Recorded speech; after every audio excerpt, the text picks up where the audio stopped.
Are you looking for the best laptop docking stations? In this video, we will look at some of the best laptop docking stations on the market. Before we get started with our video, we have included links in the description. So make sure you check those out to see which one is in your budget range. Number 1. Dual Dock Stand. It's tough for laptop docking stations to stand out. Most of them are simply boxes that add extra ports to your laptop, but Satechi's Dual Dock Stand breaks the mold. It sits neatly under your laptop and elevates it slightly and at an angle for better ergonomics. A collection of ports on the rear, including several USB ports and 3 monitor outputs, is conveniently placed so your desktop setup can stay connected, while cables are tucked out of the way. A hardware switch on the back lets you turn the dock on or off, and a small strip of rubber on top ensures the laptop doesn't slide off. It has an NVMe solid-state drive slot at the bottom, too. While no SSD is included, you can plug in your own. Something like this will work to give your dock storage to offload files from your laptop. I found this particularly handy for storing things like digital assets or applications I want when I'm parked at a desk, but don't need to bring with me on the go. For example, when I plug my gaming laptop into a desk-based setup, I can access a larger library of games that are stored on the dock's SSD. The dock connects to your laptop via 2 USB-C plugs that run through a small plastic sleeve to line them up for popular laptops like the MacBook Air.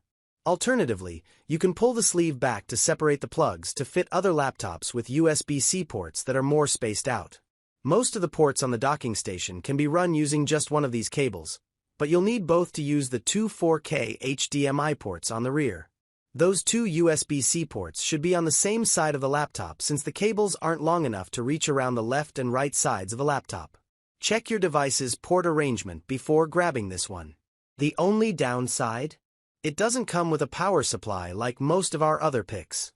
However, the USB-C PD port on the rear supports up to 75 watt input, which it can pass onto your laptop. Number 2.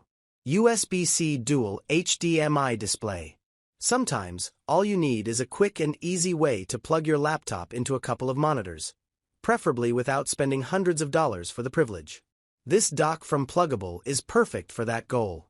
It supports 2 monitors via HDMI and includes a healthy array of ports to connect the rest of your accessories. The dock itself is lightweight and made of relatively thin plastic.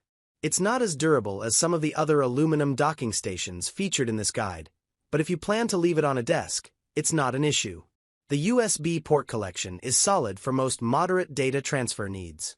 The USB 3.0 ports clocked around 400 megabytes per second read and write speeds in my testing, though notably, it has one USB 2.0 port on the rear, which tops out at around 40 megabytes per second.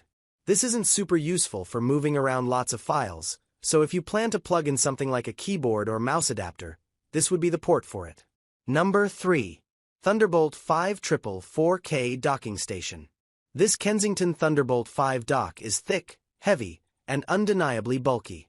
But as something that's not meant to move from your desk all that much, that's not a bad thing.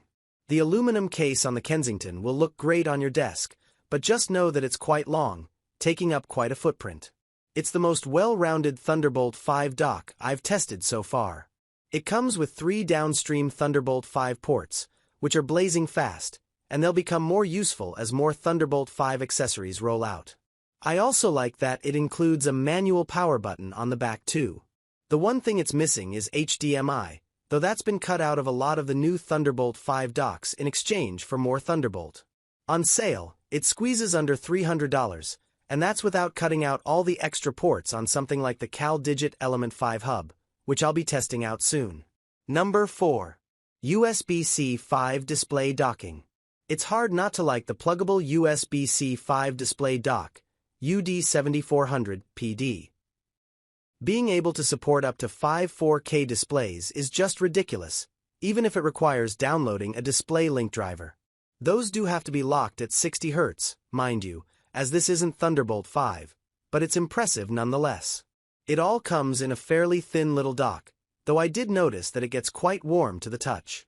That's true of many docking stations, though the thinness of the chassis might be making cooling more difficult. The other thing that should be mentioned about this dock is that it's missing SD card slots and a headphone jack. If you need either of those, this one isn't for you. But if you dream of an ever-increasing screen count for your desk setup, the pluggable USB-C 5 display dock does what few others can. Number 5. Triple 4K Display Docking Station. Satechi's Triple 4K Docking Station serves a similar purpose to Anker's 568, mentioned below, but comes with a few upgrades. It supports 3 monitors, and while the first display output is HDMI only, the 2 others can be connected via either HDMI or DisplayPort. Each display supports up to a maximum of 4K resolution at 60 Hz, which is more than enough for most office or media work, though it struggles a bit with the super high frame rates you might want for gaming. In my testing, the USB-C and USB-A ports on the front rated for 10 gigabits per second speeds were able to reach write speeds of around 900 megabytes per second and read speeds of 800 megabytes per second. However, they only output 7.5 watts. You do get a bonus USB-C port on the front that has around 400 megabytes per second read and write speeds. If you care more about transferring a lot of data rather than charging gadgets, this is the docking station to go with. It's also worth noting that even the rear USB ports reached similar 400 megabytes per second speeds, so while you can use them for peripherals, there's still the option of even more relatively fast data transfers if you need it.